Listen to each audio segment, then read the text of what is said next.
Sana ay masaya at mapayapa ang inyong pagdiriwang kasama ang inyong mga kaanak at kaibigan. Sa pagkain, yung sakto lang po.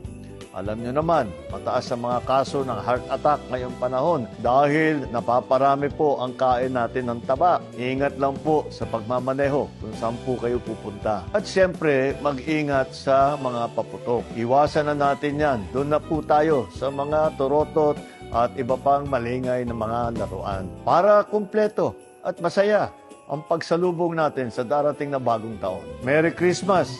Happy New Year po!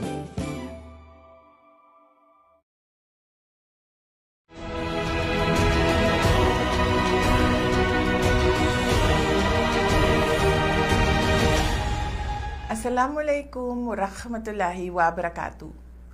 Madayaw ug maayong adlaw kaninyong tanan. Magandang araw at maligayang Pasko sa inyong lahat. Tuwing Pasko ay binabalot ang ating mga puso ng mga biyaya na hatid sa atin ng kapanganakan ni Jesus. Ngunit paano ba natin mas mapapasaya ang ating selebrasyon sa harap ng samot-saring mga hamon sa ating buhay?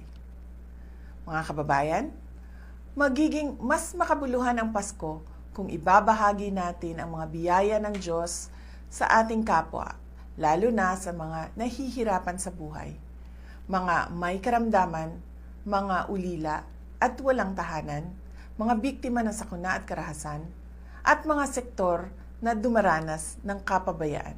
Sa kagandahan ng ating loob, nagmumula ang pag-asa at katatagan ng loob at pananampalataya.